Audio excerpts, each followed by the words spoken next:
Welcome to today's Explainer. We are diving into an interconnected ecosystem of innovation that is honestly moving at a totally breakneck pace right now. Over just one single weekend, Tesla and SpaceX executives dropped a massive series of updates, and what's genuinely fascinating here is just how closely linked all these breakthroughs actually are.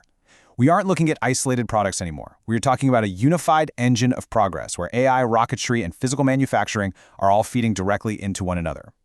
So here's our roadmap for the Explainer today. We'll start with SpaceX's massive Starship win. Then look at FSD's life-saving evolution, cover Grok as the secret weapon, explore making room for Optimus, and finally, wrap up with preparing for the cybercab. Kicking things off with Section 1, SpaceX's massive Starship win. We absolutely have to start with the highly successful 12th flight of Starship. I mean, this is a monumental engineering achievement. We're talking about the world's first fully reusable orbital rocket, which also just happens to have the highest payload capacity of any launch vehicle today. The magnitude of this moment is totally undeniable. Gwynne Shotwell, the president of SpaceX, summed it up beautifully by saying, "Our collective future flying amongst the stars has become so much closer."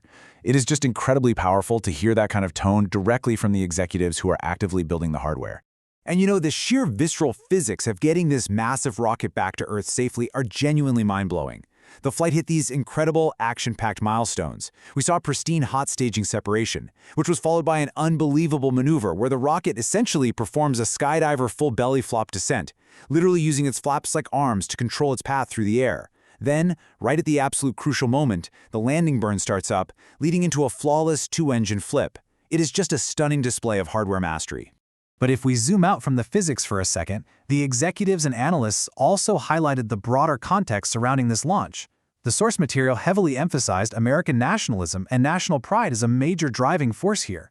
So this isn't strictly viewed as just a corporate endeavor. It's being framed as a bleeding-edge global space race, competing directly with nationalized efforts from countries like China and Russia. It's a really fascinating look at how raw engineering intersects with national pride on the world stage. Moving right along to Section 2, FSD's life-saving evolution. We are shifting from rockets in space to the intelligence-driving vehicles right here on Earth, specifically the real-world impact of full self-driving version 14. And the stakes really couldn't be higher. The sources recounted a recent, harrowing incident in the Netherlands that captures this perfectly. A driver using FSD had a green light, but instead of blindly accelerating, the car actually used physics-first principles to actively scan the intersection. It realized a speeding driver was running their red light, and it absolutely refused to move, completely avoiding a devastating T-bone crash. The core takeaway here is profound. Just this feature alone will save countless lives. We are seeing an incredible shift from pure convenience to critical life-saving safety. Now, to make these life-saving features work universally, you obviously need global data. And you can see this in the massive international hiring push for vehicle operators. We're talking Seoul, Hong Kong, Thailand, Saudi Arabia, Austria, Turkey, Lithuania, Romania, and India. They're aggressively scaling the data collection necessary to adapt this intelligence to roads and unexpected situations literally everywhere. And it's not just about avoiding major accidents, right? The AI is also knocking down highly nuanced edge cases. For example, with version 14.3.3, the software intelligently auto-prompts car wash mode right on the screen just before you enter the wash. That saves the driver from frantically hunting through menus. It might sound like a small detail, but it really shows how the system is becoming radically more convenient and intuitive by deeply understanding its actual spatial context. Let's transition to Section 3, Grok, the secret weapon. So what is the brain powering all these massive software leaps? Well, there is a pretty stark contrast in how the rest of the industry uses large language models versus how Elon Musk deploys Grok. The sources point out that while a lot of others are largely using LLMs purely for generating code or, building fun sub-agent swarms, Musk is taking a very different path. He is using Grok to close the loop on progressively harder, real-world factory and enterprise bottlenecks. They are literally using AI to solve 80-year-old math problems just to optimize how physical companies run. What's absolutely crucial here is how Grok integrates directly into manufacturing. The impact on productivity is just profound. It's actively being used to reduce tooling iterations, speed up cycle times, automate specification alignment with suppliers, and even eliminate those clunky manual go/no-go gauges right on the factory floor. They are leveraging AI to radically accelerate exactly how fast physical products can be designed, tested, and built. Which brings us to Section 4, Making Room for Optimus.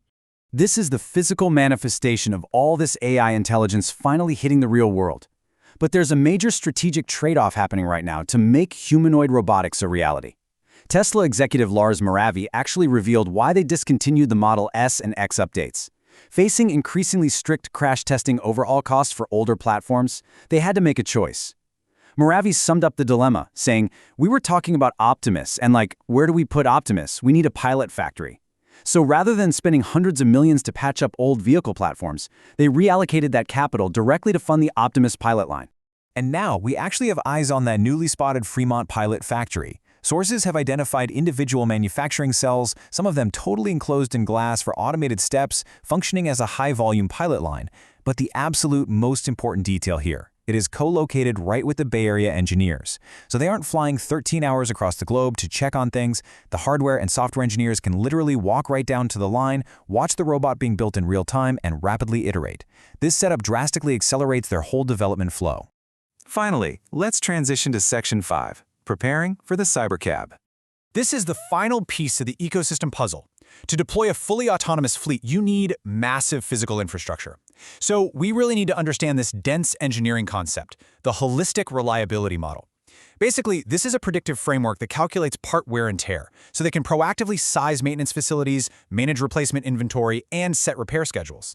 It dictates exactly how they plan to keep these autonomous fleets running smoothly with maximum uptime, literally down to knowing which specific parts will break and precisely when to replace them. To put that theory into perspective and ground it in physical reality, 35,000 square feet. That is the massive size of the proposed Robotaxi maintenance depot that was recently spotted in Irving, Texas. They are already taking that complex holistic reliability model and pouring real concrete to match it. And to emphasize the staggering scale of this even further, this single Robotaxi lot is designed with over 200 parking spots for vehicle storage alongside 16 supercharger stalls. It's an infrastructure footprint that is designed for high-volume autonomous operations from day one. And guys, this isn't just theory anymore. Heavily modified test fleets of cybercabs have already been spotted out in the wild in Houston and Dallas. They are fully equipped with gold wheel caps, specific Robotaxi decals, and front license plates. The cars are on the ground testing right now, which is a massive signal that we are likely just software releases away from actual real-world deployment. Which brings us to a really fascinating conclusion. As we've seen throughout this entire explainer, the lines between software, orbital rocketry, humanoid robots, and automated transportation are completely blurring together into one unified ecosystem. So I'll leave you with this provocative thought. As AI completely merges with physical manufacturing, what human bottleneck will this innovation ecosystem eliminate next? Thank you so much for joining me for this explainer. Keep wondering, keep learning, and I'll catch you on the next one.